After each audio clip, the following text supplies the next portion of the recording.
మహాత్మా గాంధీ 155వ జయంతి, అదేవిధంగా అమావాస్య, మరి గజత్రోవ సహస్రం ఘోషతం భూమిదానం, కనక రచిత పాత్రం మేగిరి సాగరాంతం, ఉభయ కుల పవిత్రం కోటి కన్య ప్రదానం, సభావతి సమతుల్య అన్నదాన సమాన.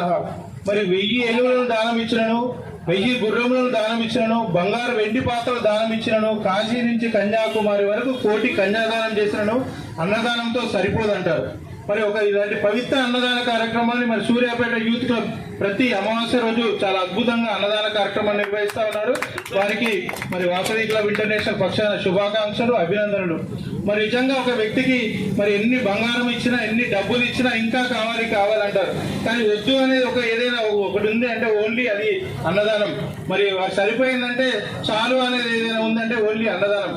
అదేవిధంగా అన్నదానం ప్రతి ప్రాణికి కూడా అన్నదానం అవసరం. నిజంగా మహాత్మా గాంధీ 155వ జయంతి, అదేవిధంగా అమావాస్య, మరి గజత్రోవ సహస్రం ఘోషతం భూమిదానం, కనక రచిత పాత్రం మేగిరి సాగరాంతం, ఉభయ కుల పవిత్రం కోటి కన్య ప్రదానం, సభావతి సమతుల్య అన్నదాన సమాన.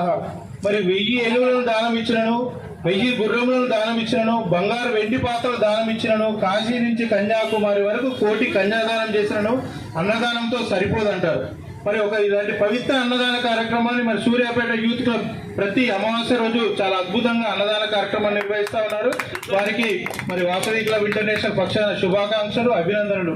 మరి నిజంగా ఒక వ్యక్తికి మరి ఎన్ని బంగారం ఇచ్చినా, ఎన్ని డబ్బులు ఇచ్చినా ఇంకా కావాలంటారు. కానీ వద్దు అనేది ఏదైనా ఒకటి ఉంది అంటే ఓన్లీ అది అన్నదానం. మరి సరిపోయిందంటే చాలు అనేది ఏదైనా ఉందంటే ఓన్లీ అన్నదానం. అదేవిధంగా అన్నదానం ప్రతి ప్రాణికి కూడా అన్నదానం అవసరం. నిజంగా